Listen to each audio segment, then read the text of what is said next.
and gentlemen, and welcome to Fight for Our Freedom Radio.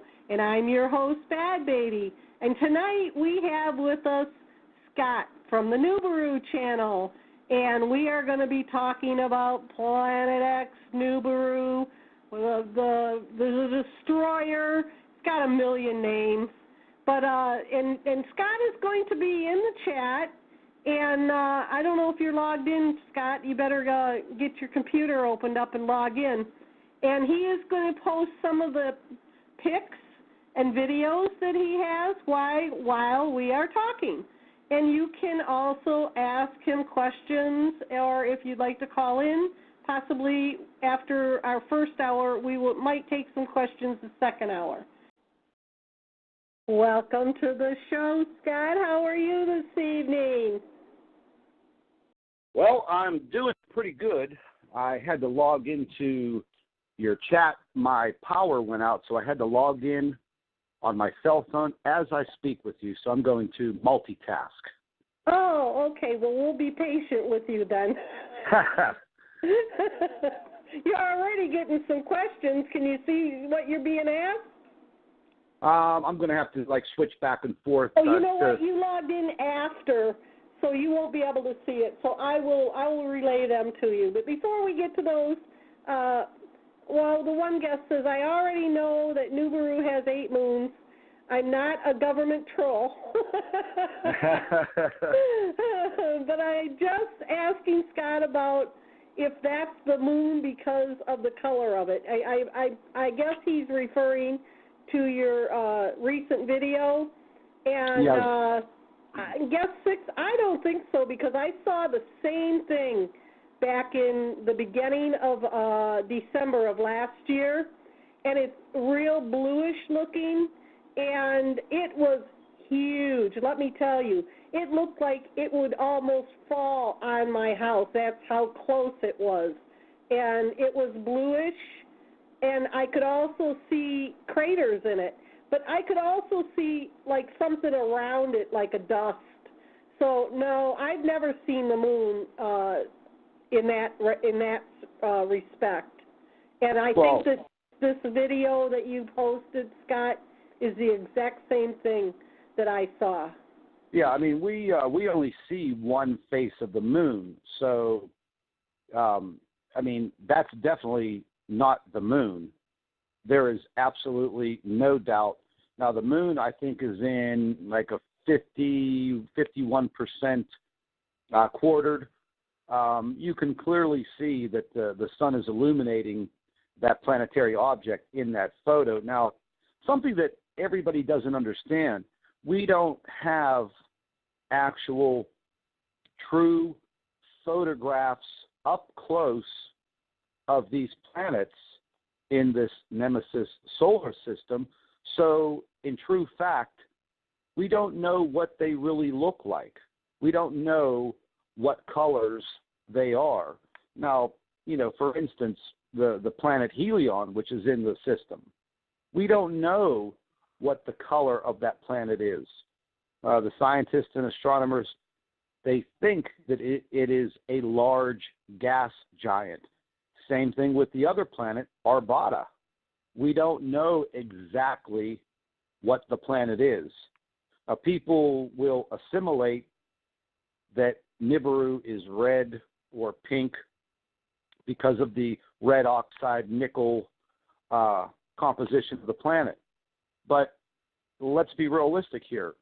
We haven't landed a rover on this planet, so we really don't know what the planet's composition is. We haven't tested it. We're going by, biblical writings from, 4,000 years ago. And it also has several moons. So the possibilities of, that video being one of the moons, one of the other planets, I guess we really don't know. I got very shook up when I saw the video. Yeah. It's been... well, when I saw it, it was, it really shook me up. And like I said, I called someone in Pennsylvania and said, will you look up in the sky? Because, you wonder too sometimes if they're trying to gaslight us with a hologram, you know. That's a very possible situation there. I mean, the government does have holographic technology. They've had it for many, many, many years. There's no doubt about it. But what that man saw with his young son blew him away. It's taken me a couple of days to get that video off of him, because he immediately contacted me. He watches the channel because they've been seeing these celestial bodies in the skies for quite some time, going through the early spring and through the summer, because they were, Canada's a little bit further north than us, and they were seeing the planet in a very different view than we were. And another thing that people don't understand is the orbit of this planet right now. It's not going around and around the sun like we are. It's going in a very erratic elliptical pattern from the south to the north, from the south to the north. And people ask me all the time, well, why can't I see it? Why can't I see it? Well, it all depends on where you live on this earth and what time you're going to look up into the sky. Exactly. And, they get frustrated, and, I get frustrated because it's very hard to explain to them. If they were situated on the South Pole in January of this year, they would have been looking at what we just saw in that video. That planet would have been at just about eye level. Now, I had a few photographs leaked to me 2 weeks ago from the South Pole Observatory that our government spent several $billion putting this observatory in the middle of the South Pole, and they did it for a reason, and that was to watch this planet come in, because it was coming in from the south, headed up north in a very erratic orbit. Now, it's orbiting our sun. Our sun has captured it, so it is orbiting our sun. I believe it will be orbiting through above the sun and through the orbit of Venus back around, and it has a little bit of a shorter orbit than Earth. So I capture it where I live between the hours of 3 p.m. and 7 p.m. And then after that, it's gone. And people are seeing it at different times in different intervals across the globe. I have so many people. With Don Hull. Are you familiar with Don Hull? I'm sorry? Are you familiar with Don Hull? No, I've never heard of it. Washington State. She posts a lot of pics from Planet X. I've had her on before, Dawn Hull. I've never heard of her. I've never seen any of her photographs. Oh, really? I should get a hold of her and have her send you some photographs, because she gets followed around by the men in black. They tried running her off the road, her and her 80-year-old mother, and her mother begged her to stop doing what she was doing, but she's still doing it. She's still taking the pictures. She takes infrared and she filters them. She got some phenomenal pictures. I'll get a hold of her and have her send you out some shots. Yeah, she should probably, during the whole entire period from January through this period in early September, she should always have a fantastic view, because the state of Washington's further north in the northern hemisphere. It's just all of the photographs that I get in from Alaska. Still, I have them coming in daily, and the planet is much closer to the northern hemisphere of Earth as it orbits over top. Now, as it's orbiting down, in a southern orbit, it's gaining more of its elliptical orbit, so it's stretching itself out. It's getting very close to Earth, as it moves over top of the North Pole. I just received, 4 or 5 days ago, a photograph from the North Pole.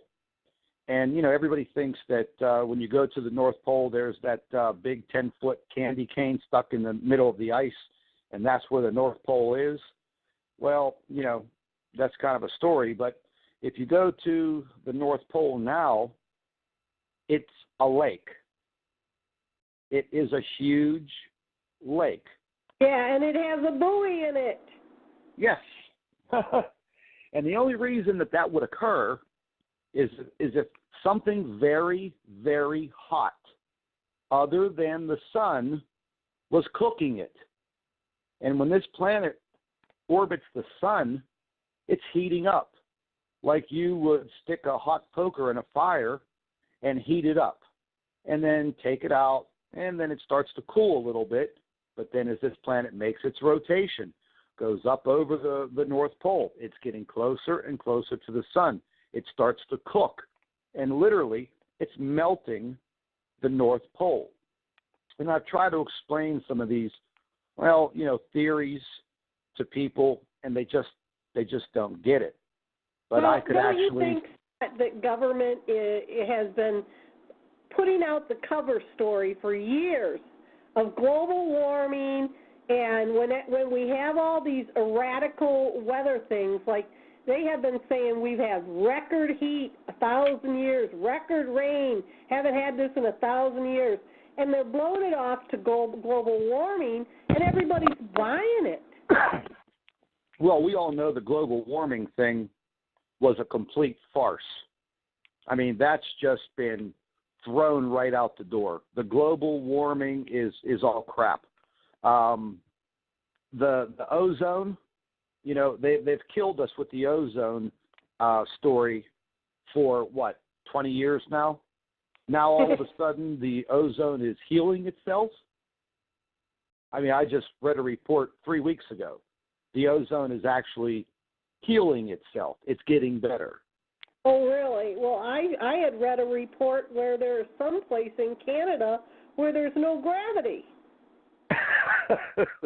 That might be possible. You never know. I thought, wow, that ought to be awesome. I wonder how far you float.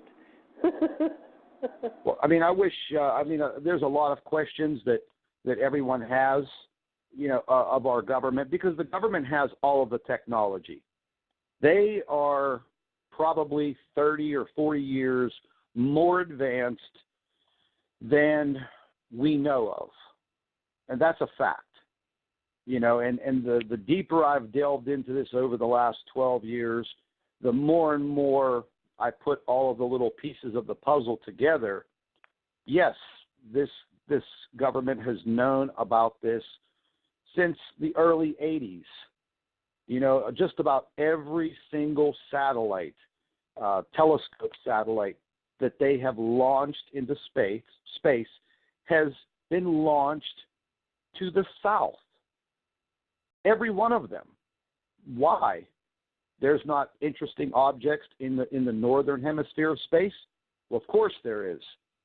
But they knew from Robert Harrington's report that this solar system was coming in from the south, and, unfortunately that man lost his life trying to report this.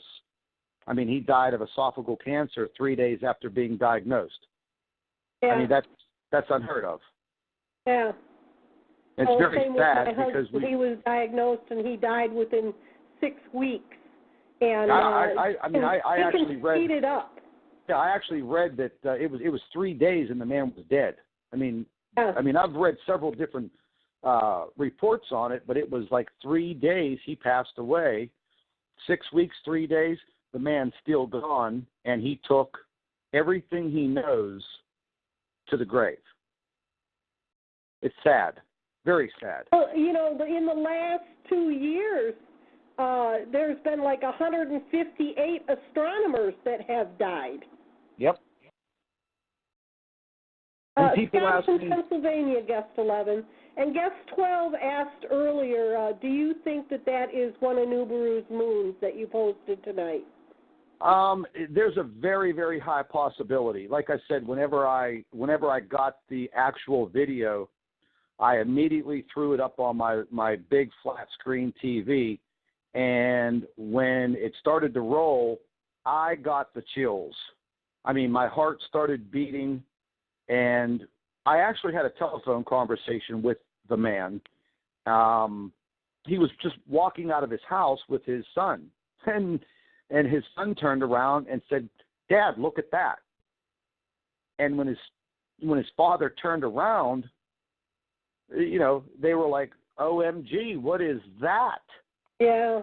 What is that in the sky? That's what I said. I was driving down the road, and I was driving facing towards it, and I said, "Oh my God, what the hell is that?" And that was in the first week of December last year. And here's one thing that I want to add very quickly, because, you know, people are freaking out because they're wondering, oh my God, well, if that planet was that close, then, you know, we should be shaking and, you know, the Earth should be erupting. Well, you have to understand something. That planet that's in that video is not right on top of the Earth. That planet is probably about 50 million miles away. It'll That's get how bigger, large. right? Scott is in Pennsylvania, guest 11. USA, Pennsylvania. I mean, if we take a look at the moon is 239,000 miles away. But yet, when it's at its full stage, we can clearly see the markings on the moon. And the moon is small, very small. It's like a little pebble compared to the size of this planet. So, you know, it's a little bit of an optical illusion, but that planet is massive. Now, some scientists and astronomers will quietly say they feel that the planet is 5 times the size of Earth. Gil Broussard puts it at 7 times the size of Earth. Well, 7 times the size of Earth, that makes that planet massive. So if that planet was 25 million miles away at 7 times the mass of Earth, can you imagine what it would look like in our sky as we were able to visualize it? Those photographs from the South Pole that were leaked to me, they were only 2 photographs. You could see 2 scientists standing in the snow, looking at the horizon, and they were the comparison of the size of the person compared to what was in the sky, almost at eye level, was amazing. So that is a very, very large object, very far in the distance. So, and it's a little mathematical. Us, isn't it? I'm sorry? And it is coming at us every day. Yes, I think every day that it does get a little closer and a little closer.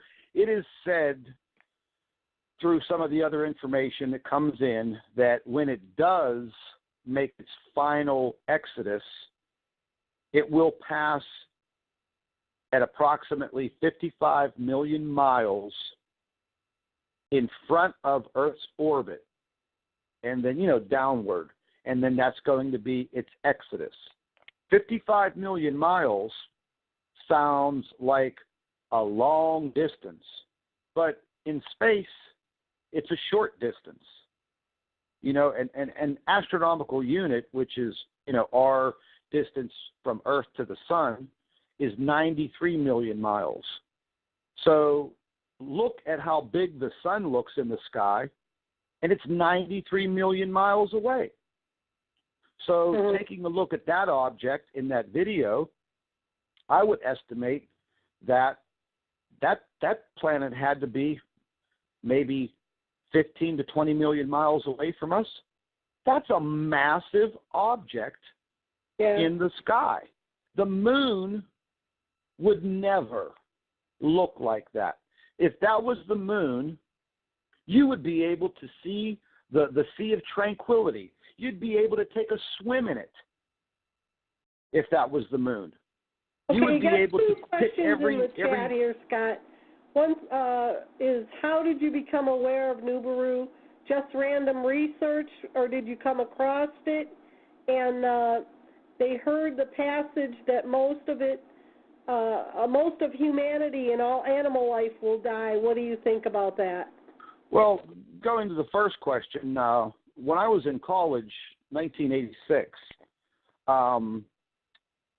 one of my theology professors discussed it openly in class, and it was about 2 years after the discovery of the planet. It was about 1983, 84, and nobody was interested in what he had to say. I always liked astrology, and I got right into it. We had a conversation about it, and then it kind of left my mind for many, many years.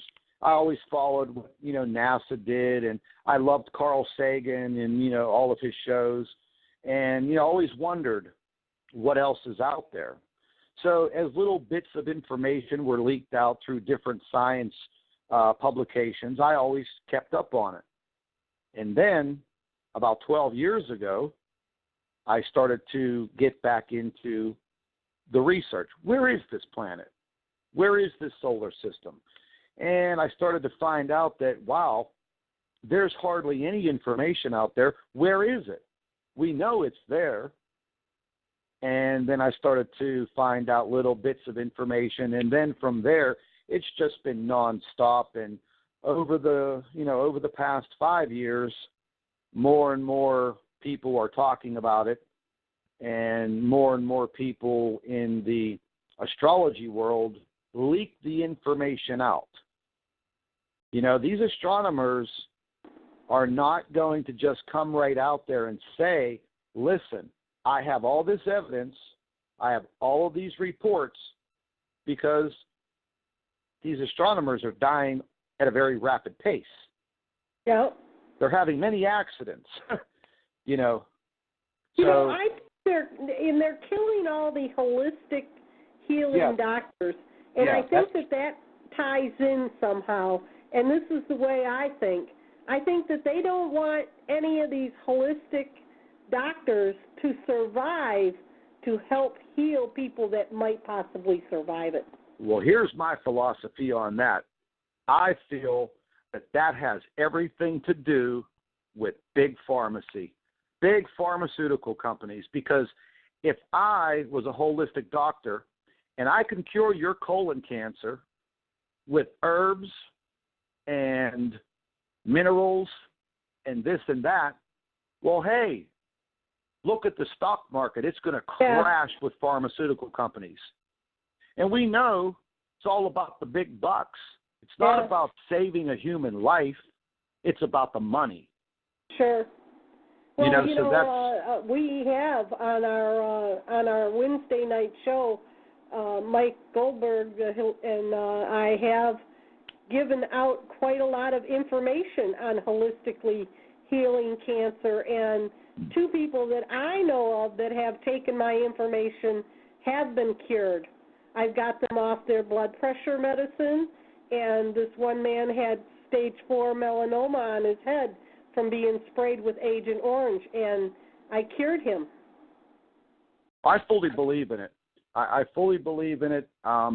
There's absolutely no doubt. I mean, let's take a look at the Japanese and Chinese cultures.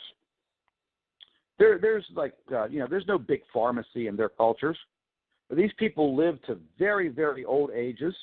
They have very, very little disease. Yep. And, we're in America. So in America, it's whatever you see on TV. It's whatever you see on, the media. Whatever CNN tells you. Exactly. It's what you're going to believe. Those commercials so glamorous, out riding my bike in the in the park and, oh, I'm so healthy now that I'm taking this drug, and then they get to the end of the commercial and they read all the side effects.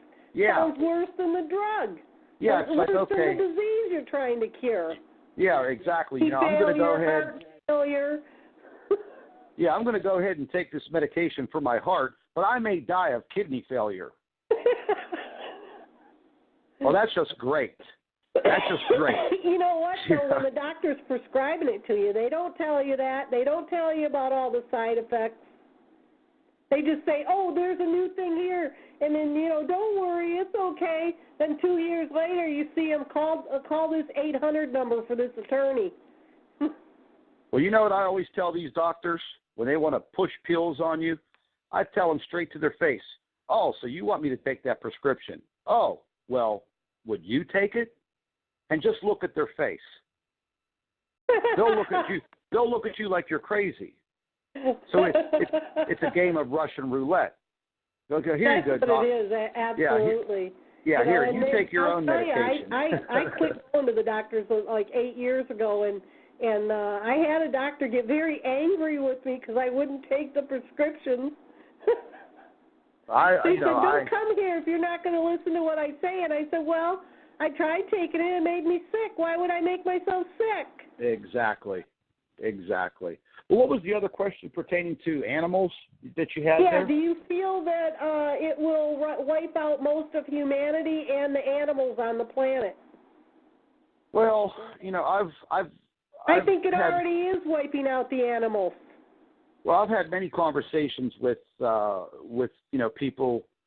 I call them my Nibiru researchers, and we've had many conversations on this topic.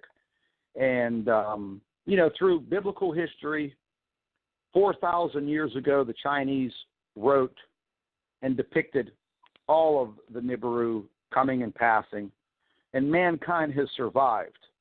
But mankind did not have the populations that we do now. So, yes, in those times, there was definitely death and destruction. But in modern times, the death and destruction is going to be 1,000-fold because we are now modern man. We have major cities. We have basically disrupted the earth. We've built the earth up with cities and roads and locks and dams and everything else. So when the earth starts to shake, these things are going to come down.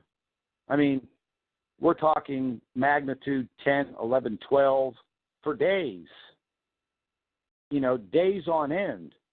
So concrete structures, no matter how well built they are, they're going to crack, they're going to crumble. And, you know, I mean, we have a major tsunami warning with this exodus of this planet, and everybody wants to live by the water. So the development around this world near our oceans and our seas and our waterways, well, you have to think about it. When a 300 to 500 foot tsunami hits New York City, it's going to be like you're sitting in the movie theater watching The Day After Tomorrow, that movie with Dennis Quaid. Yeah. And you know, do you know that they're putting up tsunami wave signs in California? In case of a tsunami, take this road and go this way. They better. You know what? I don't think by the time the tsunami hits, people aren't going to have time to get on Highway 102 or whatever and start driving the other way. I'm sorry. You'll be holding on to that sign underwater. The only, the only geological feature that California has going for it is, it's relative rocky coast. The elevations from the sea to up on the mainland, there's a pretty good distance of mountainous area where, the tsunami will crash into that and water will kind of flow over it. And once it flows over it, well, then you're going to have flooding that's not going to have anywhere to go.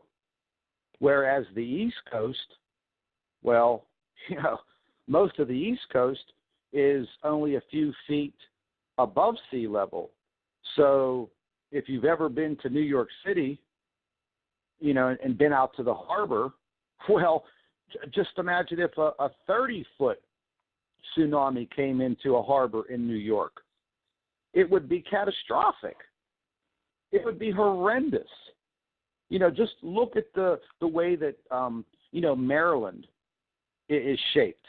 Yeah. Just think of all of that water going in there. Where is it going to go? It's going to keep on going in. Yeah. And then these tsunamis are not going to stop. It's not just going to be one. It's going to be probably hundreds. I think when John Moore was on, he said that the wave was going to come in 150 to 300 miles inshore. Exactly. And let's face it. New York City probably has the worst traffic on the east coast of the United States. Where do you think these people are going to go? Underwater. Yes. They estimate, we were talking about estimations of death on the East Coast. I'll just start at the bottom of our country, down in South Florida. South Florida will disappear. South Florida will be under 300 feet of water in a matter of seconds. Yes. And the further north you go, down there, I try to tell him that he needs to come up here, and he says this is his answer to me. Well, your place is the first place I'm going to go if anything ever happens. He'll never make it. No, he don't get it, What are you going to do? After the fact, you're going to be toast, buddy. Yeah. Yeah, there's no doubt the tsunamis are going to cripple the East Coast of the United States. We estimated that at least 30 million people will die within minutes. The crushing waves, the debris, you just don't have a chance. So there's just no way. Not only are we going to have the tsunami and the earthquakes, we are going to have the debris. Why don't we talk a little bit about the debris field that's going to hit us? Well, the debris field will come later, and that's if you would try to compare what's going to be worse, the tsunamis, the earthquakes, the meteors. You almost can't compare it because they're all going to have an equal part of destruction in different ways. The earthquakes, they're going to crumble buildings. They're literally going to open up crevices in the earth that we've never seen before. There's the very high possibility that tectonic plates are going to be shoved together where one day this was flat land. Now tomorrow there is a 5,000-foot mountain. That's how the Himalayas were formed. All of our mountains, they were just literally pushed up from the Earth's crust, and not gradually either. They literally formed and were shoved straight up into the heavens at a blink of an eye. So these are very, very serious, catastrophic events that if we see them, I'm curious to see it, but it's going to petrify people to death. There's no doubt about it. But the debris we have field, a guest who wants to know if you follow John Moore's work or if you've spoken with him. I've been following John ever since he started his whole seminar network. I've never met the man in person, but I've watched every single seminar that he's ever televised on YouTube. I've read his book. I follow his internet page. He's funny. I've had him on the show.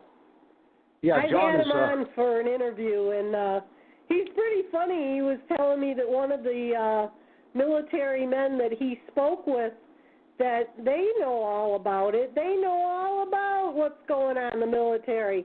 And he said that he could not tell him or he would lose his pension. So John told him, well, blink your eyes once for yes and twice for no. Yeah. I had to laugh. He goes, well, Bad Baby, he was laughing just like you. And I said, yeah, I bet he was. But he has some very good information, and he knows what he's talking about. And I enjoy listening to his show and the fact that he gives prepper tips and, and he actually helped me out because he does have a DVD that he sells. And he sent his DVD to me because where I live, everywhere as I look at these maps, I'm like, well, I might be on the edge, I might be in the water, I'm not sure.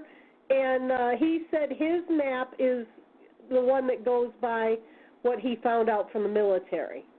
Yeah, so he sent it to me, and guess what? I'm in a safe zone. Yay! Yeah, Who knows, though, I might get peppered with debris. Yeah, as far as that U.S. naval map depiction goes, the U.S. Navy did not just draw that up one day in a briefing room. That map is directly derived from Edgar Cayce. Now, I don't care who says you're nuts. Edgar Cayce produced that drawing of that map many, many moons before the U.S. Navy even thought about it. And where do you think they got the precise information? If you compare Edgar Cayce's hand-drawn map and overlay it on the U.S. Navy's map, it's almost identical. Yeah, but he says the U.S. Navy map that's on YouTube is not correct. That is not the map that John sent me. Well, I would go by, I love John's information, but, to me, Edgar Cayce was the man. He was the man. And I would believe Edgar Cayce before I would believe anything that the government puts out. I would believe if John showed me, his version and said, look, Scott, this is how it's going to be. Edgar Cayce saw it. He visualized in his dream what the United States of America was going to look like. And I believe it. And I look at that. I looked at the version of that map he drew all the time. And I could when I look at the map, I could see and feel the pain that he felt having that dream, his premonition, and then sitting down and drawing that map, knowing that he would never see it in his lifetime. Someone wants to know what you think of Nancy Leader. She's a very unique person. There's absolutely no doubt. She gets herself into trouble sometimes with the predictions, and, that's something that we all have to be very, very careful of, because you tend to make yourself look like a fool if you say, well, the world's going to end in 5 days from now. And she caused a lot of chaos a couple of years ago. Yeah, what was going to happen this year, and she was telling people to kill their animals, to be humane, and kill your dog. Well, I'm sorry, I'm not going to kill my dog unless I absolutely have to, and it's suffering. Not going to do it 3 years before it happens. Yeah, I don't know where she would come up with that kind of information, because having your animals around, your cats, your dogs, you learn a lot from an animal just before a natural disaster. These animals are very keen, they're very sensitive to earthquakes, different waves of energy from Earth. So why, that's like my little alarm right there. So why would I eat my cat?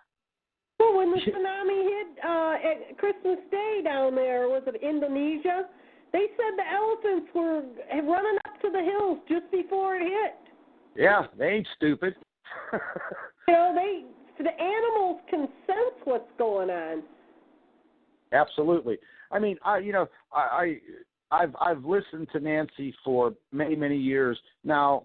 Getting into her website, the Zeta Talk, there is an absolute plethora of information on her website that is very vital. If you go onto the website into the safe areas or safe zones, every single place on this earth, there is a hyperlink.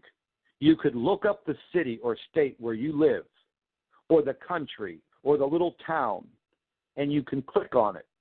And it will tell you all of the geographical information why you should either stay there or get the hell out of Dodge. Mm-hmm.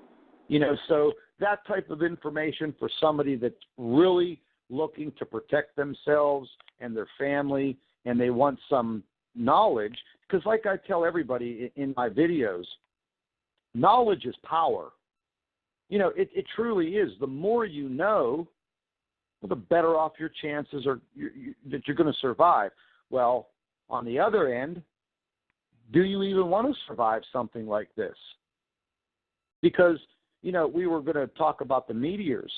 You know, there is talk within the science community that once we pass through the tail of this monster, that's going to be hell for days. Well, the wind is supposed to be, what John had said when he was on, is that the wind will be 300 to 350 miles an hour. Well, that's going into the actual pole shift, and that's a whole other section. But it's said that you know, we will go through this debris field periodically over the next 5 years after the planet's exodus, because it will leave behind so much debris. You know, and comets and you know, asteroids, meteors. Let's face it. You know, we just had a near miss the other day. Yeah. Right between. And in the last year, if you go and look on YouTube, there's been quite a few meteors come into our atmosphere and burn off. Listen, look at the one that hit Russia. And you know people how many... are taking pictures of this stuff that's going on. Now, let's talk a little bit about Ed Dames, Scott. Oh, I love that guy. Yeah, well, he retired. I know he retired a few weeks ago, and and I heard him on Coast to Coast one night, and they asked him why he wasn't going to do any more lectures or anything after now, and he said because there's no point. He said the time's up. Exactly. Yeah, I was scheduled to go to one of his seminars, and unfortunately, right at the end of July, out of nowhere, he mysteriously, right at the end of the seminar, announced that this would be his last talk. And then, you know, he was debriefed by a friend of mine that, you know, they've known each other for a long period of time, and he asked him point blank, what's going on? Are you sick? You know, is the pressure too much? He's like, no. He said, after today, I have nothing further to do. 2016, I'm done. I'm retiring. So, you know, I would put Ed Dames pretty close to the category of Edgar Casey, even though they're two totally different people doing two totally different things. The remote viewing is something that you have to respect. You have to respect Ed Dames for everything that he's done. You know, in the same instance, you absolutely have to respect Edgar Casey for what he's done. Yeah. So when that man says, I'm retiring right now because I'm going to go ahead and I'm going to enjoy the little bit of time that I have left before all hell breaks loose, well, that was my alarm. That was my alarm right there. And I got very, very ill, like inside of me when I heard that. It was like one of those WTF moments. You know, I mean, this man just up and walks away. And he did. Yeah. And he hasn't been heard of since. It's been like, I think it was July, the very end of July. The whole entire month of August, nothing. You know, he already has his safe zone set up. He knows what's going to happen. And he, you know, definitely said there's going to be a pole shift of about 48 degrees. The Earth will wobble back, but it will not go back to the 23.4 degrees that we're naturally at. And a lot of things that people don't understand now is our pole shift started a few years ago, slowly. And right now, we're tilted way further than the 23.4 degrees.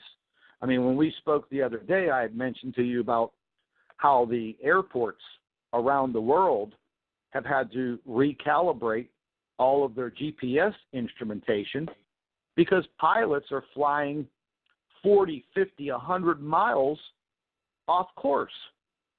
Well, how's that possible? Because the Earth is tilted already, and it's tilting to the east. So if I was standing on the East Coast and I leaned forward, well, that's the way the Earth is moving now. I mean, there has been some information leaked out. The North Pole has slid about 1,000 miles to the east. The whole entire country of the UK, the last I saw was 287 miles off course to the east. Japan, 800 miles further away from land. It's happening.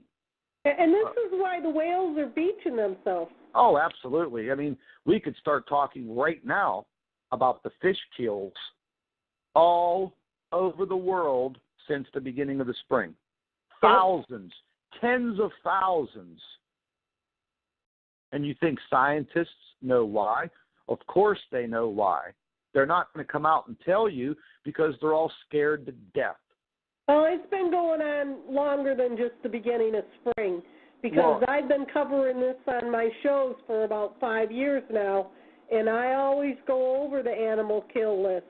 And it's always been a lot, but it's becoming massive now. Well, just this morning I read a report on the ocean temperatures, and the ocean temperatures around the world are at a boiling point. I mean, right now we have 3 tropical depressions once again lined up. I think it's Invest 92, 93, and 94 coming across the Atlantic Ocean, and they're about ready to pummel the southern part of the United States again. And the water temperatures in the South Atlantic and the Gulf of Mexico are near 90 degrees. And you know what I find interesting? I don't know whether the energy field of the planet is affecting you, but it is affecting me terribly. I cannot sleep through the night. I was just going to say I can't sleep either. And the thing is, I always turn the Weather Channel on. Well, I find it real interesting that they keep showing all the hurricanes and the devastation. Yeah. You know, the last time I turned it on a couple nights ago, they were showing Katrina and they were showing Sandy and what happened to everybody. It's like they're, getting everybody ready because they're going to do it again. Yeah, well, here's the thing. I mean, a few months ago, I was taking a look at a few reports that were talking about our jet streams. Our jet streams are very, very important and very vital to our weather. The northern jet stream dropped south about 500, 600 miles. The southern jet stream near the South Pole that wraps around the Earth literally moved upward. And they almost clashed together over the South Atlantic Ocean. If that would have happened, that would have been catastrophic. God only knows what would have happened. But it didn't. But they have not regained their position, and they will not. The reason why they won't is because our Earth is being tilted by the magnetic pull of this planet. It's also affecting the sun. I mean, I watch the sun report. I get online every day and I check out what's going on with our sun. There are massive, massive explosions that are jetting out 1 million, 2 million miles in a split second. If one of those coronal blasts was in line with the Earth and our orbit, we'd be toast. We would not be having this conversation. Everybody and every living thing on this planet would turn into a charcoal brisket. Well, do you remember it was about a month ago we had several places that had 7.1 and 7.4 earthquakes? Yep. When that happened, I remember BP Watch. Yeah, BP Earth Watch. That the sun got hit with some type of object. Yep. I just watched a comet fly directly into the sun. What was that, about a week ago at, they projected the speed at over 1 million miles an hour. Now, that comet is just a little dot compared to the size of the sun. Yeah. But watching it on the SOHO space telescope was pretty crazy looking. So there is a lot of things going on with our sun. Something hit, what planet was it? It wasn't Mars. There was an impact on one of the planets. I think it was Pluto last year. They said they could tell something had hit Pluto.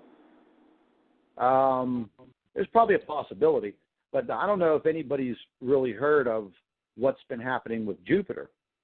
Have you heard anything about what happened to Jupiter?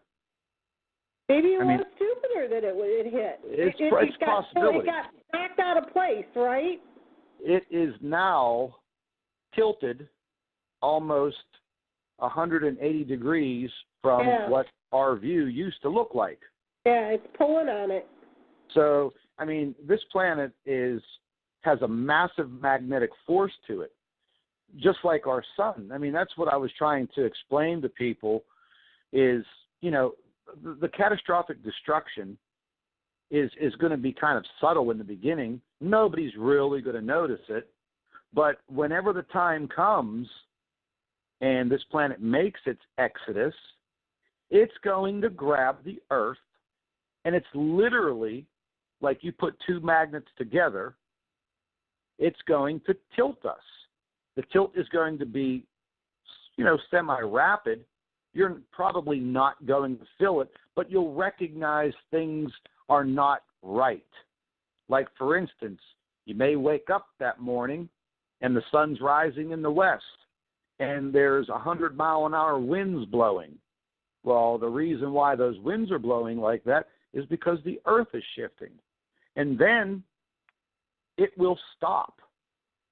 It will literally stop rotating. As the planet goes by, we will regain some of our degree of tilt where we used to be, but we're only going to recover, some of these scientists say we're only going to recover about 15%. So that's literally. Chat. They want to know, what do you think that is behind Jupiter? To tell you the truth, I have no idea. I have been so centered on what's been going on. I haven't even I haven't even begun to. Everybody's talking about, poor little Pluto. Well, those planets, they don't even they're not even in my mind right now because it has no bearing on what's happening on our green planet. But I haven't delved into anything like that. What's behind Jupiter? God only knows. Maybe it's a big alien ship, but... Why do you think the government isn't telling us? Everything. Everything. they know exactly what's happening. They want people to keep paying their taxes and going to work, and how can they survive if we don't keep giving them money? Well, they go into this whole, we want to keep the continuity of government. Why? The United States is broke. The United States has no money. They have no gold. The Chinese have it. The Chinese, they own probably half of the United States quietly. We have no money left. We're just a paper government, and they want to try to maintain control. Because if they don't maintain control, well, we're a prime target for a takeover. And, after this is all over, and 10 years from now, there's not going to be that much land mass left in the North American region. South America is going to be dwindled to they'll lose about a third of their land mass. The United States is probably going to lose about close to 40% of their land mass. The destruction, if you remember the movie Escape from New York with Kurt Russell, that's what it's going to look like. Yep. It's going to be massive destruction. Well, and I heard Steve Quayle on the Jim Baker show the other day, and he was talking about the trucking industry. Oh, and boy. He was saying that the truckers are saying that and I noticed this too about my grocery store, that the shelves were really empty, and it was on a holiday weekend, and I looked at this lady behind me, and I go, gee, the store seems awful empty. Well, he said that the truckers are telling him that they usually run a load back to back, and that they're waiting weeks to get a load to run. But the truckers that are running for the government are running 24/7 into the underground bunker. Yeah, nonstop. Nonstop. What does that tell you? They're keeping the stuff for themselves. Well, there's no doubt about it. I mean, they have Walmart involved with them. Walmart's in bed with them 100%. And, look at all the closures of Walmart a few years ago. They just up and closed 267 stores in 24 hours. Then they just closed 6 more the other day in the Midwest because what? They needed more concentration camps? And when they emptied those stores out, I came across a viewer that had videoed a convoy of Walmart, Pepsi, Coca-Cola, CVS, and it was miles long, and he followed them, and guess where they went? Underground? Underground. That's where they're all going. They're stocking up their stores down there. I'm going to be quite honest with you.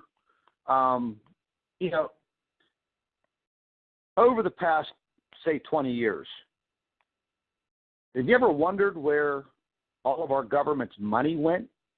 Well, naturally, it's gone to building this whole network of tunnels and the underground bunkers that they have all over the United States. They basically hollowed out the underneath of the United States for these emergency tunnels. I mean, they could drive tractor-trailer trucks side by side all the way across the United States. Yep. The maps have been leaked out. The videos are out there. But here's the deal. Would you want to be underground, under the Rocky Mountains, during an earthquake of a magnitude 12? Interesting that you said that, because I actually had a dream about it. That's going to be there too. About 2 years ago, I had a dream that they were underground and that the walls cracked, and I don't know whether it was a wave or lava, but it was coming at them, and there were women in business suits and men in suits, and they were running over each other trying to get away. They were screaming and running, and this huge wave came at them, and then I woke up. Yeah, well, they ain't going to outrun that. And, the more and more I think about it is, all of the American people paid all of our taxes. We all worked hard. We've all suffered in this life. And they used our money to protect themselves. But you know, karma's a nasty thing. Karma is a nasty, nasty thing. You know, they even have prisons under there. They got it all. Listen, they have machine shops. They can build a car from the ground up. They have medical facilities. They have ways of entertaining themselves. But you know what? I have the deepest feeling that that's going to be their tomb. Yeah, that is going to be... You know what? I wouldn't want to be down there with them anyways, because that ain't nothing but pure evil. Why would you want to hang out with a bunch of pure evil people? Well, they'll be right back into the depths of hell, and they'll be knocking on the door, because I would not. I don't care about how good the technology was. I don't care how good the engineering was. I don't care what they have underground to protect themselves. The bottom line is, you're going to try to fight Mother Earth? I don't think so. I don't think so. I think they're going to beat it out, but I don't think they're going to. I know that I had Bob Fletcher on, and he talked all about the missing money and what's going to happen, and that's how he found out about Nibiru, you know. So, you know, you can't sit and worry, or am I going to die, blah, blah, blah. My opinion is get yourself right with God, you know, and live your life to the fullest until it goes down. You know, we're all going to die one day, and I don't fear it because I know where I'm going. Well, I mean, you know, something like this, you know, how can you fear it? You know, I've given, and this is kind of crazy sounding, but I've actually given talks to churches, to whole parishes. Now, not the Catholic churches, but you know, congregations. Because the Catholic Church and the Vatican and this whole Nibiru thing is a totally different story. But you know, I just got invited yesterday. You know, these folks begged me to please come down to their congregation. It's in Morgantown, West Virginia. They offered to pay me the whole 9 yards. I said, no, that's okay. But, you know, people are slowly finding out about it, and they want to let everyone in the congregation know about it. So, you know, one person will go to the pastor, and he'll discuss it. And naturally, they want to bring religion into it. And I don't want to insult anybody's religion, but when it comes to something like this, okay, you can have your religious beliefs and have your faith, because it's always great to have faith in something. But at that point in time, you have to have faith only in yourself. Because if you want to survive and you want to, you know, defend your family, then the God Almighty is not going to be there to defend your family. It's going to be you. He'll give you the faith, but manually, it's going to be you that's left still right here. So when I give these talks to these churches, because they're going to band together as an individual community, they're going to band all of their resources together, and they're going to fend for each other like a tiny army. And that's what you need to do. Because if I was out there alone, by myself, without no support from other individuals, I'm not going to survive. So that is a key plan.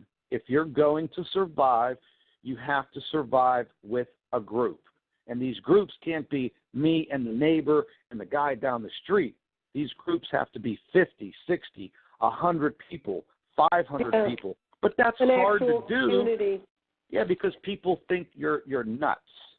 But when I get finished speaking to these people, I look in their eyes, and they're like, wow, this guy's right.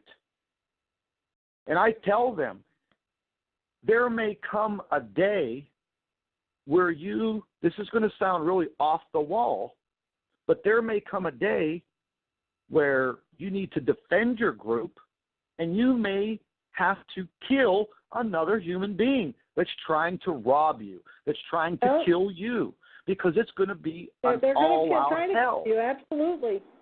And, another thing that people aren't thinking about either is that these nuclear power plants are going to melt down. Oh, my God, that's another thing, too. That's an absolutely horrible thought. Again, me and the team that I converse with, we were talking about that a month ago, and, we were plotting these nuclear power plants out all over the place. And, to tell you the truth, they need to start cooling them down right now. Yeah. Because it takes a long time. I actually had an expert from the nuclear field on my show, and he said that when this happens, there'll be, the water will completely be contaminated. Oh, yeah. We will have radioactive water, and you can't live without water.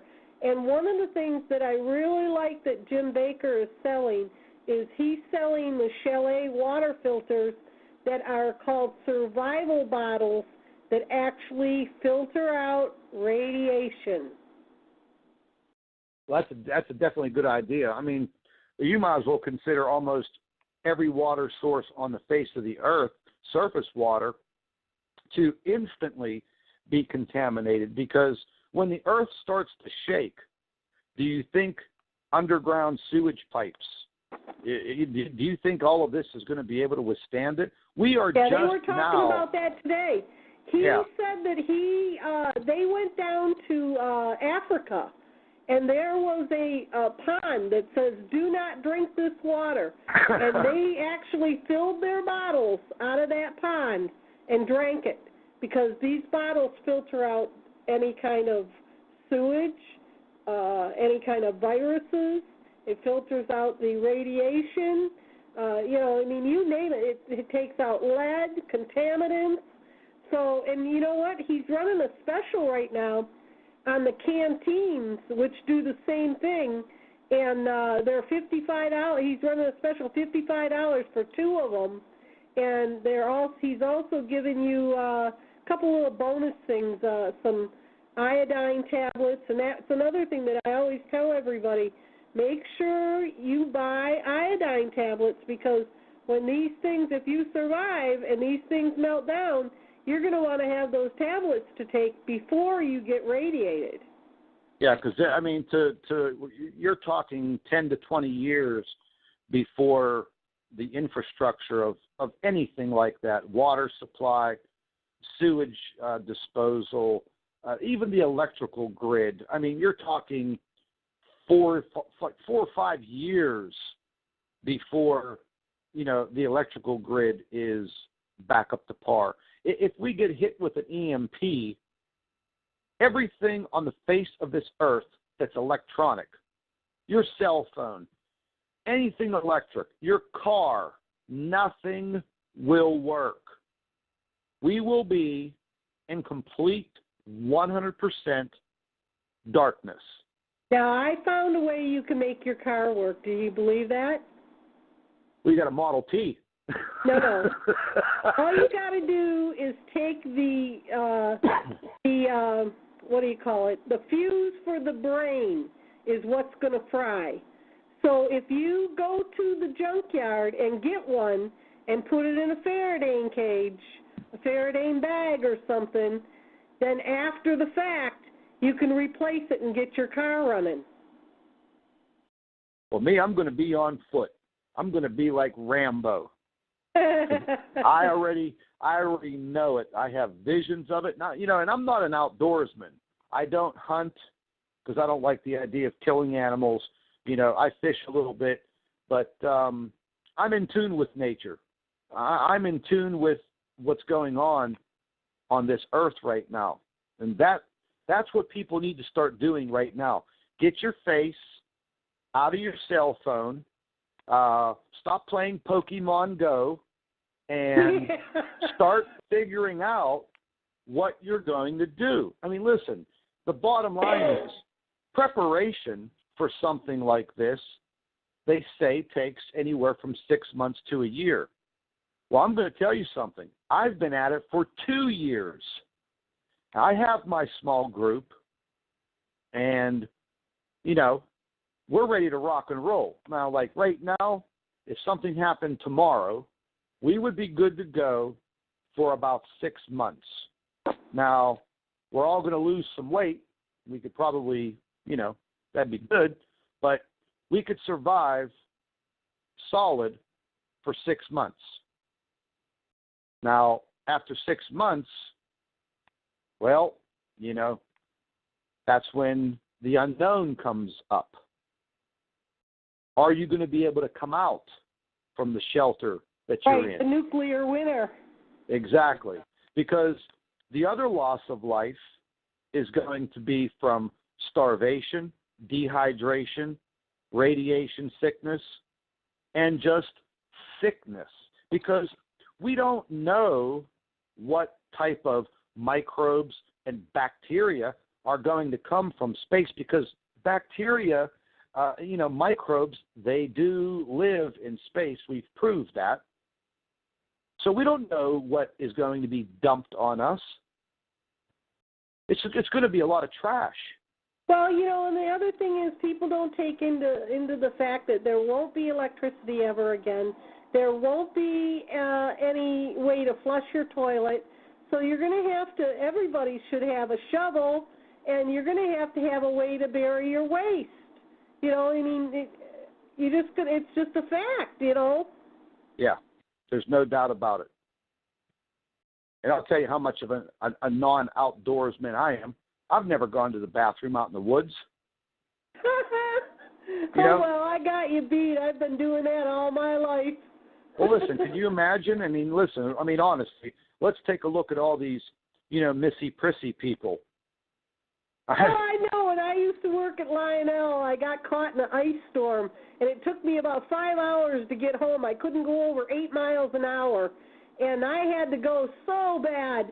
So I stopped my truck, and I figured I'd get out and go around the back of the truck on the side of the road, and it was so icy, I didn't make it 2 steps down the side of my truck, and I was slipping and falling. It was 3 o'clock in the morning. There was nobody else on the road, so I peed right there. And the lady at Lionel said, "Oh, I burst my bladder. My bladder was bursting." And she goes, "Aren't you afraid something jumps up and bites you?" I said, "Well, I've been doing it since I was knee-high to a grasshopper. Nothing ain't bit me yet." Well, you know, I mean, I could only imagine, you know, what the air quality is going to be for quite a while. I mean, you know, you see what happens when there's a massive volcanic eruption on this earth. You know, the volcanic ash literally floats into the jet stream, and it makes its way all around the earth. Even the fires that, you know, are brewing out west in California, you know, they could see them from the space station. You could see them, you know, clearly from space. And not to mention the broken gas lines. Oh, my God.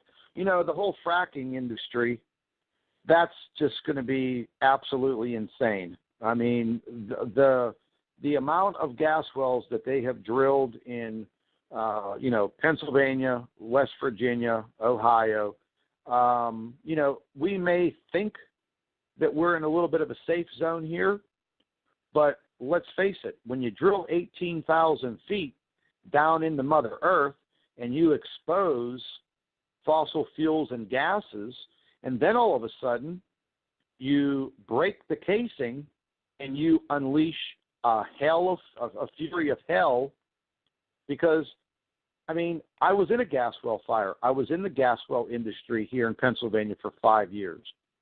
I saw a hellacious gas well explosion that burned for 21 days at almost 3,000 degrees. 3 wellheads blew down in Little Waynesburg, Pennsylvania. And in 21 days, they burned themselves out. And in 21 days, they burned 10 years of fuel in 21 days. You know what I think is very interesting is that Hillary Clinton has been telling all her audiences that she's going to shut down every coal mine because she's going to get clean energy when she knows damn well what's going to happen to this planet. And I think she wants those coal mines shut down because that's a source of heat for people. Well, yeah, definitely true. I mean, I feel bad what she did to the coal miners. You know, my great-grandfather came to this country from Italy in 1921, and he went directly to work in the coal mines of Pennsylvania. You know, people have already forgotten what America is all about. Yeah, we were all immigrants and we came here. You know, we took this land from the American Indians and, you know, the governments made it their own. But this land still belongs to us as a people. You know, I mean, it makes me sick sometimes to think that, you know, we've given way to big government, big industry, and you know what? In a blink of an eye, we are going to be right back into the 1700s with technology. Now, that'd be a good group to hook up with is the American Indians. That'd be a good survival group. Yeah, they probably won't take care of us white people. Probably not, but you never know. We've got a caller that's been waiting very patiently. Sure, absolutely. And we will unmute and ask. Okay. Yes, Arizona, do you have a question for Scott tonight? Yes, hi. Scott, hello. You mentioned the Vatican very briefly. Yes. And I'm a little interested in that. I live in Tucson, Arizona, and Kit Peak is not far from where I live. Now, Kit Peak is now owned by the Vatican. And yeah, the Vatican owns quite a bit in the United States. Mm-hmm. That's where Lucifer is. The telescope Lucifer. Yeah, I mean, let me get right into it with you. The Vatican, you know, they've always been up on technology as far as astronomy. In 1984, whenever this was leaking out about the planet, and as a few more years went by, you know, the Vatican's like the most powerful organization on the face of this earth. Yeah. I mean, they have more money and more banking power than most countries. Well, they probably do, than all countries.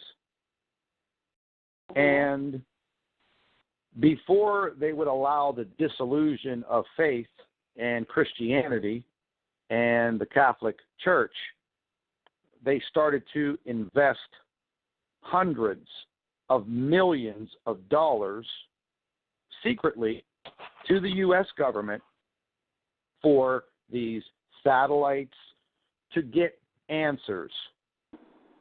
Because if people started to lose faith, then they would lose money, they would lose power, they would lose numbers. Mm-hmm. And, you know, they just built, I think it was $100 million observatory on a mountain in California to simply watch the skies for this planetary system. It is run by the Jesuit priests. Mm-hmm. They are some of the most skilled astronomers on the face of this earth. And they know the exact timeline, just like our government does, and some of the European governments, and Russia and China. And China and Russia have been publicizing it periodically on their news stations. Mm-hmm. Yes, they have. You know, and the Vatican is one of the biggest players when it comes to, I mean, I hate to corporatize them, but, they have become one of the strongest corporations. I would say right now probably the Vatican has more money. The United States is broke. Broke. Yeah. We have no money. Obama doesn't think we're broke. He just gave a bunch of money away. He's down in the basement printing that shit up. Yeah, the president of the United States of America basically has not had any power since Eisenhower. I mean, they're just a puppet, a figure.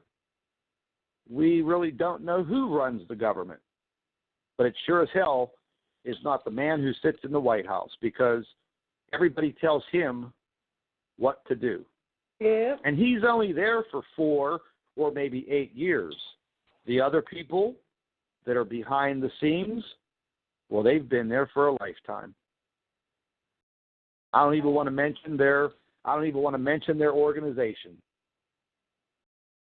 But they don't give through, them any glory. Yeah, I mean, they stretch through all of Europe, the United States. I mean, the only place they haven't infiltrated is Russia and China. Well, China has actually made an underground railway that their people are planning on going to for shelter. They're trying to save some of their people.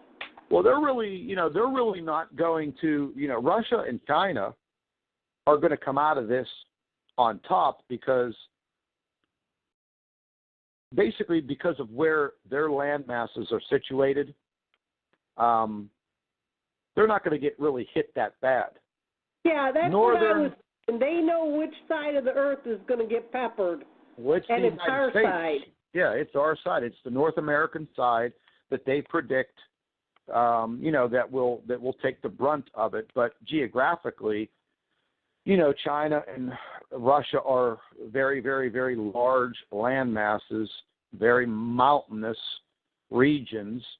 There'll be some coastal damage, but, nothing compared to, what's going to happen, with South America. Europe, I feel bad for, a lot of the people that live in the European countries.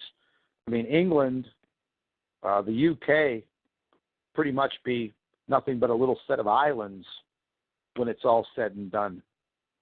Yeah, Japan's supposed to sink. Australia's supposed to sink. I mean, the Nordic countries. Hawaii's going to sink. The Nordic countries, I mean, they're going to go through some pretty wild flooding, but, they're not going to, their flooding will come from ice melt, which will be kind of a gradual thing. But because of the way that they're geographically, vertically, they're vertical countries, not like the United States. The United States is just a big horizontal country. Man, we're going to take it pretty bad when this does happen, and it's going to happen. There's no doubt we're going to see it in our lifetime, unless we drop dead today or tomorrow. There was this Rabbi Glazerson, who, for years, he developed that the Bible Codes computer program, and he's been utilizing that for I think maybe 20 years now. And the program is so accurate in predictions that it just blow your mind. Well, back in the beginning of the month, he ran some numbers through the Bible Code program, and a bunch of information came up. The name Nibiru came up. Obama came up. The threat of a nuclear war. Now, I use the word the threat. False flag. Threat. Yeah. And then the dates, critical dates, of September 23rd, September 24th.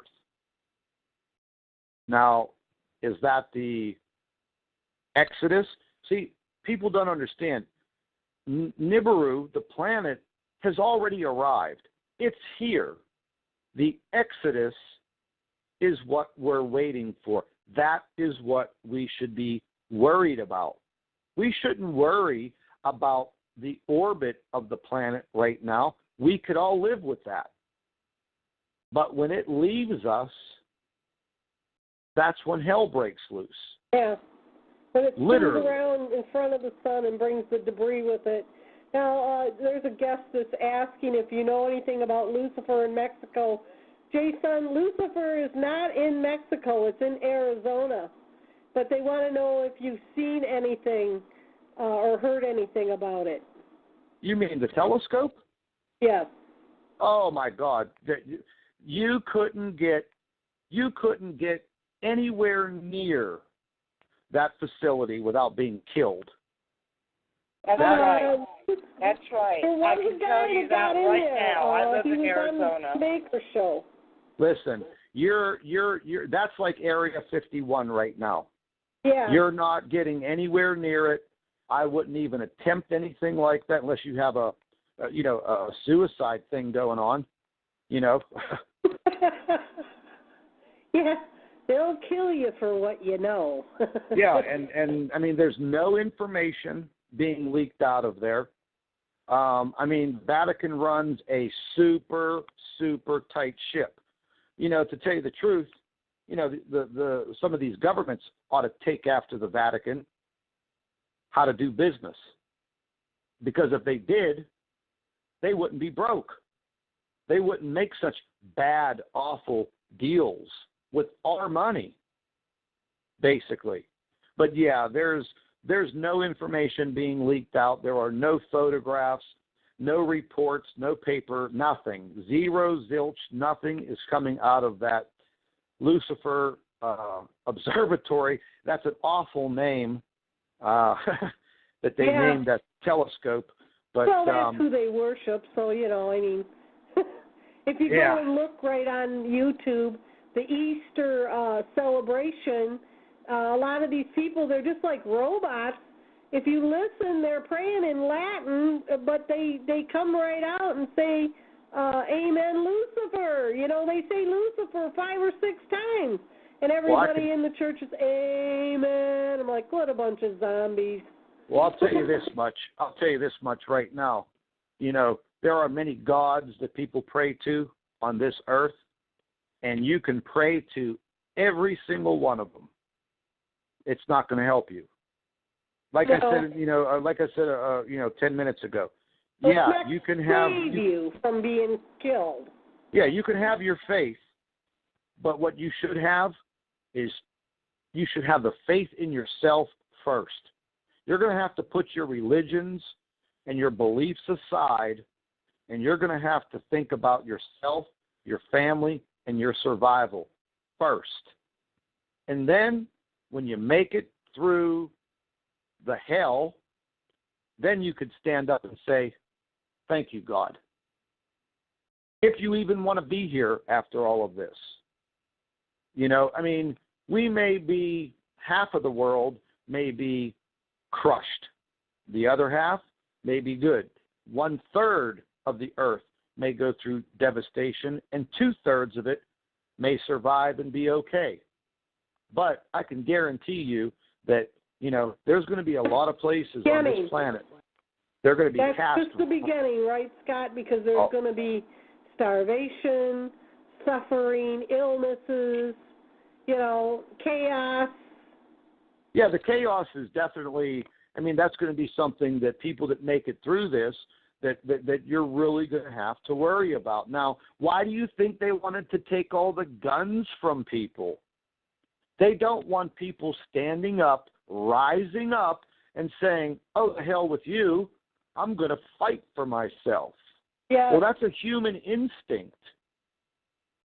Have you been seeing the postings where all these animals are supposedly being struck by lightning? Yeah, that was a bunch of crap. I think that was a HAARP experiment. They actually, those reindeer, there were 300 reindeer. Somebody took a sample. They found out they had anthrax. They're killing off the food chain. Well, I think that was a HAARP experiment on a very, very mild basis.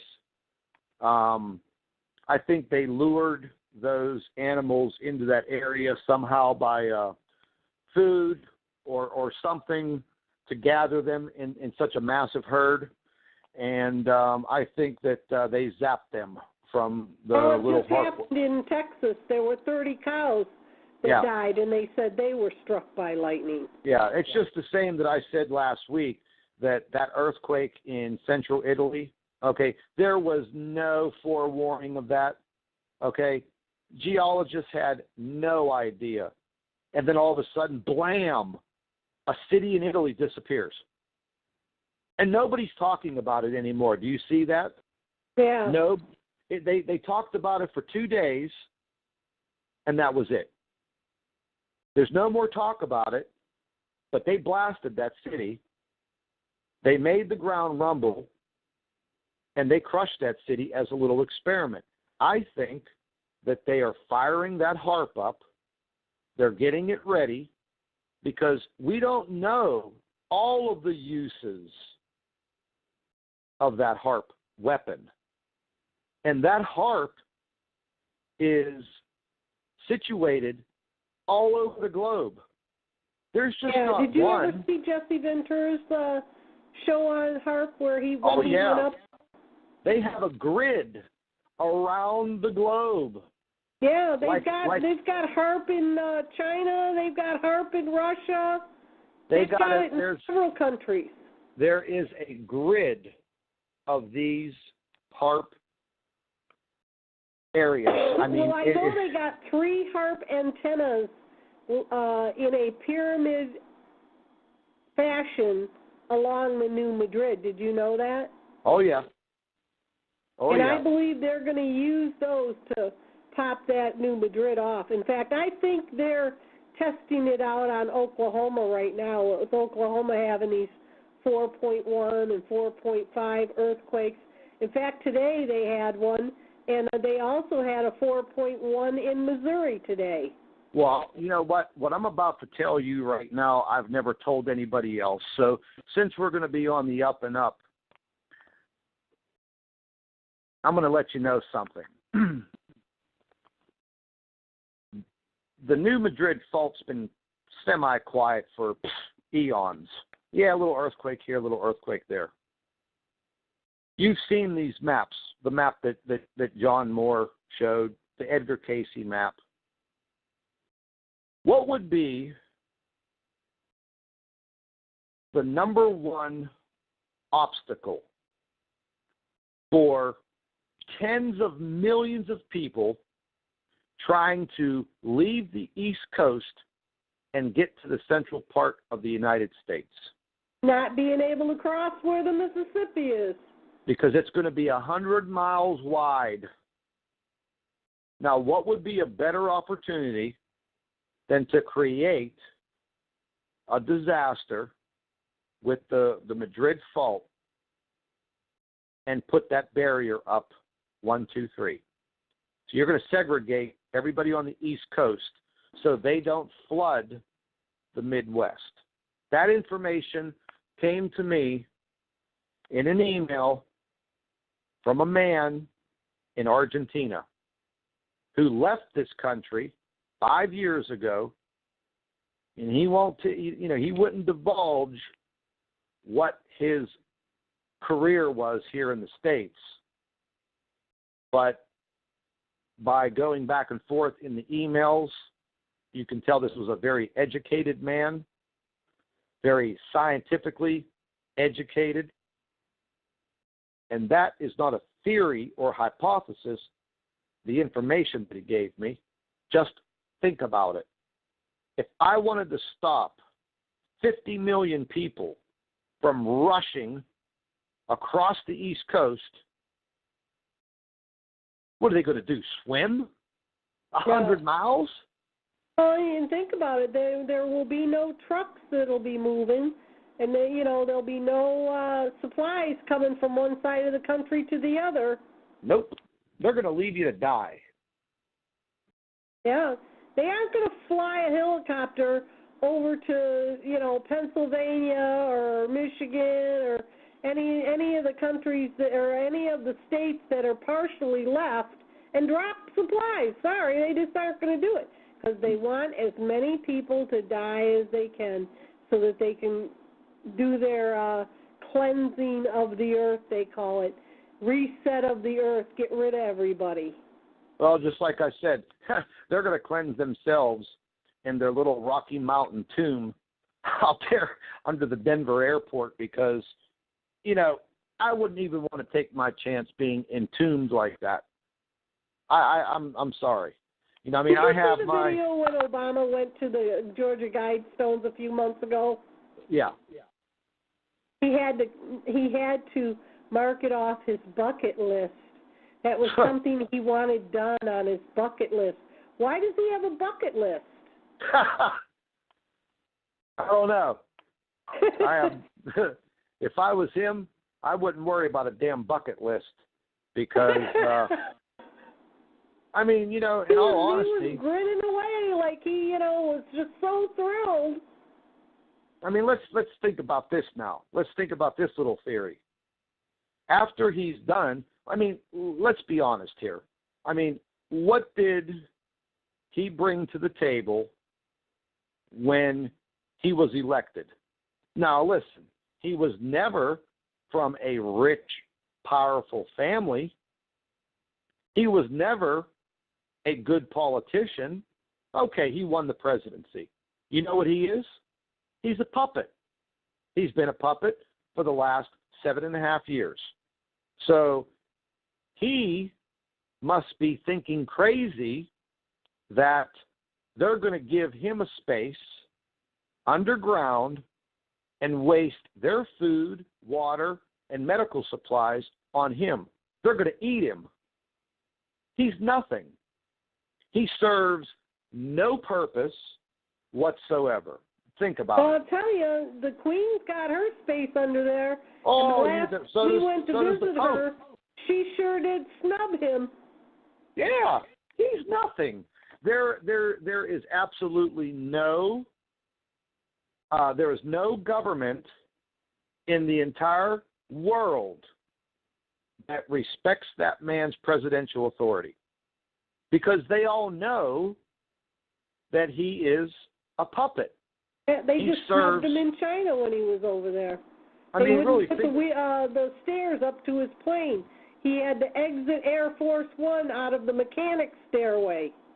So let me ask you something. What do you think he's going to be worth when he's done with his puppet show?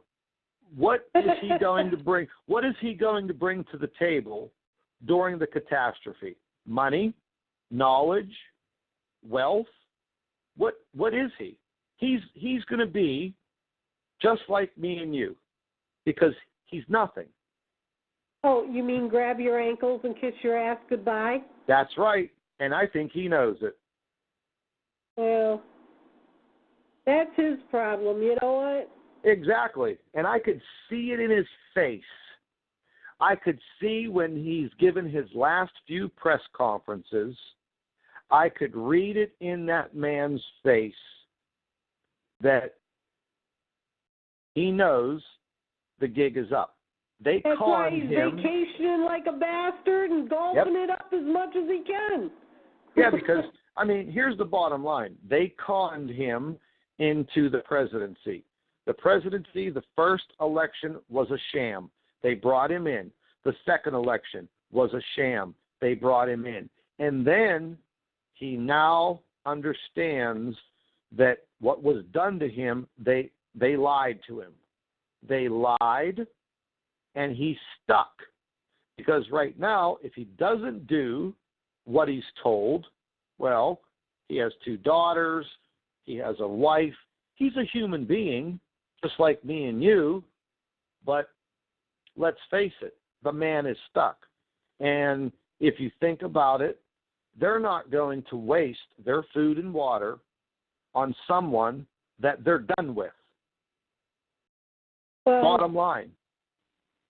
He may be digging holes. Really is the icing on the cake is that when he was running against Hillary, he was just bashing the hell out of her, saying that she's not fit to be president. Now they're sleeping together. They're saying, "Oh, you got to elect her."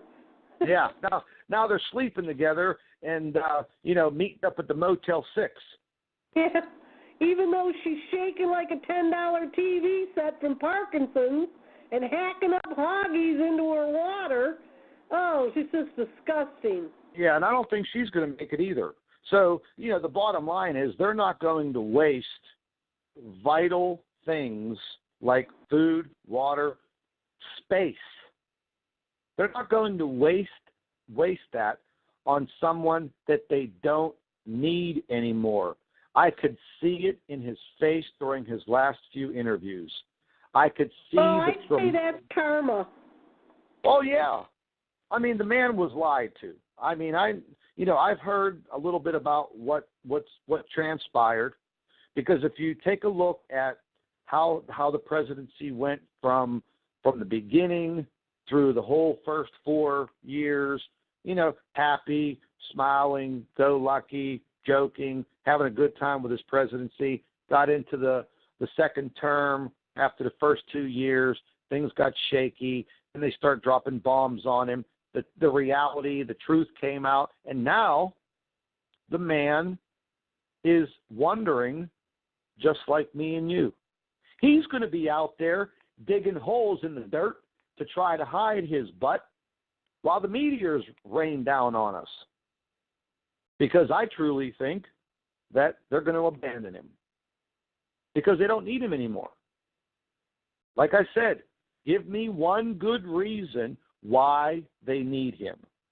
Well, we don't need him either. Exactly. The only thing that we need is each other, and that's it. That's what we're going to go on, the same way that this country was founded, with each other. Not this big, massive government, because they're all going to be underground. So we're going to have to depend on each other every single minute of every single day. I won't be able to sleep unless you're up watching my back. That's the bottom line. If it never happens, hey, you know what? We had a good talk. It was a wild dream. Make another movie out of it. Well, you know what I tell everybody? If I don't make it, I'll see you on the other side. Absolutely. Well, I feel like I'm already on the other side. Top roads where I'm going, because I want to bring my Harley with me. Absolutely. I'm going to take my last ride. There's no doubt about it. But, I wish more and more people would, go to my YouTube channel and instead of, asking, well, I don't want to say asking dumb questions, but logical questions, and those little trolls, they just, they did drive me insane in the beginning. But then I come to think, you know what? You are all nothing but a bunch of expendable people. So you can go at it. You can try to, put your disinformation out there. But the bottom line is now I'm investing 14 hours a day, 7 days a week, doing what I'm doing. I get up in the middle of the night because I'm checking weather cameras all over the world because I need to see them in the daylight. I'm getting maybe 4 hours of sleep in a 24-hour period, and I'm going through the emails. I'm making personal contact back with almost every single person that sends me an email or asks me a question. I got an email from a 13-year-old little boy in Indiana the other day that broke my heart because he's been watching my videos and he's smart and he took the information to his parents, and this 13-year-old boy lit his parents up, and then I got an email from his father. And now his father's on board. Didn't know anything about this. He's like, my 13-year-old son brought this information to me. I've watched every single one of your videos over the past 2 weeks, and I need some information. I love my family. So I get a lot of heartbreaking emails, and, I'll be honest with you. Like I told you the other day, both of my children live in Miami, Florida. I've been trying to get them up here with me for the last 2 years, and their mother won't budge. So I have to live with the fact every single day when I wake up and open up my eyes that when this all goes down, my kids are going to die. They're going to die. I know the feeling. And it's a horrible feeling. I get choked up over it, but that's the fact. And I've done all I can do. But as far as continuing to do the research, get the information, put it out there, hey, you know what? Let people make their own decisions. I'm going to give them the information. Now, I'll be honest, not all of it is 100% accurate, but I don't have the instrumentation or the inside information that I really need to give everybody. But every little piece that I do, I hope that everybody takes it and they try to learn from it. And like I say in some of the videos, listen, don't just take my word for it. Get off your butt and start doing your own investigation. Start learning about this right now. Knowledge is power. Your knowledge may be the difference between death and life. It doesn't matter what age. And this 13-year-old boy touched my heart by sending me the email, getting his parents involved, and it just took that little bit. And your radio show, same thing. Getting involved, getting the word out, get to the YouTube page, watch the videos, subscribe. I try to do at least 2 or 3 videos a day because there is such a wealth of information coming in that I can't put it all in one video because it would be like 3 hours long and nobody would watch it. I just posted one of your videos so that everyone in the chat can click on that link and go to your YouTube page to follow that video. Yeah, I woke up at 4 o'clock this morning and decided, you know what, I'm gonna start a blog. So I started the blog. I whipped out my wallet. I bought a name on GoDaddy, and I started the blog. Now, I didn't have a tremendous amount of time to work on it. I uploaded a few videos, some pictures, and a few articles that I wrote. But now I'm going to dedicate 2, maybe 3 hours a day to the blog, and I'm going to try to, get both of them together because I can't publish all of the pictures and videos that I get on YouTube. YouTube will start to block me. Their little algorithms will start to, they're already kicking me to the bottom of the list now. You know what I mean? And that's okay. People will still, subscribe. But I started the blog, and I'm going to continue to work on it every single day.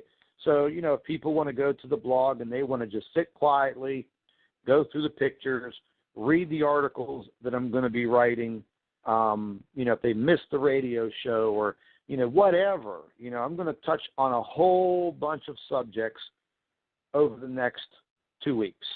Well, I'll send you a copy of this recording. You can put that up on your blog, too. That sounds good. That sounds real good. I want to mention one of the things that Ed Dames did say, because of all the military activity that's going on, and that North Korea set off a nuke today underground, and they also said that the time is growing short for them to nuke us. And it's like, how many times are you going to tell us? Just do it, for God's sakes, Anyways, shit or get off the pot. I'm tired of being threatened. But anyways, one of the things that Ed Dames did say was that they had remote viewed all the fighting, the war, and that they saw the soldiers look up and they could see the planet, and they all just threw their weapons down and went home. Well, yeah, I could definitely see that happening. I mean, we already know that there are NATO forces on American soil. They are up in Camp Grayling in Michigan. I think there's about 10,000 that have been training up there for quite some time, and there's probably more. There's probably more floating around that we don't know about, because the philosophy is very basic. It's going to be very hard for an American soldier to, just outright shoot an American citizen. But, a NATO soldier that's not from this country, that just following orders, they can probably do it with no problem. Why do you think that one of the reasons they are targeting retired veterans is because they need to get rid of them, because they know how to defend us? Absolutely. Absolutely. So they're one of the main targets are the veterans. In fact, they came out a few months ago saying that they need to take all the guns away from the veterans because they're mentally ill. Yeah. You know what? I trust my life with them before I trust my life with anybody else. Well, why they need to take them away. They're not mentally ill. They're trained. You're damn right. I had told my neighbor a long time ago, I'd say back in 2005, because when I first started interviewing Al Cuppet, he was saying how they're cleansing the military. They're getting rid of anybody that won't agree with them and turn on us. And I had told her about it, and she went, oh, I don't believe that, blah, blah, blah, blah. Then one day she pulls up, I'm getting my mail, and she says, oh, my God, I got to tell you something. I said, yeah, what? You're right. I said, yeah, what am I right about now? She said, well, the lady I work with, her son's in the military. He's a weekend warrior, and he came home from his training this weekend devastated because they asked them in a meeting who would fire on an American citizen. And the ones that raised their hands, he said, Mom, I could never fire on our own people. But the ones that raised their hands and said they had no problem with firing on Americans were taken away to a separate group. That's terrible. Yeah, well, they're, and the ones that won't, they end up getting booted out for some reason. That just rocks my world, because, like I said, this country wasn't founded on those principles of destroying your own nation. That's absurd. Are you familiar, Scott, with the movie that just came out called Americana? I've heard about it, and I'll be quite honest with you. I have not watched television except for a few glimpses. It's not on television. No, I haven't watched. It's in the movie theaters. It's in some movie theaters, but they tried to stop the man who made the movie. He's the CEO of Curves, the fitness. He's the CEO, and he used his own money to make the movie. And they had to go around and ask theaters if they would show it. And so it's only in certain theaters, but you can buy it on DVD. But it's all about them taking us over, and it's the chaos that's going to go on. It's a fascinating movie, and everybody needs to go and watch it if it's at your theater.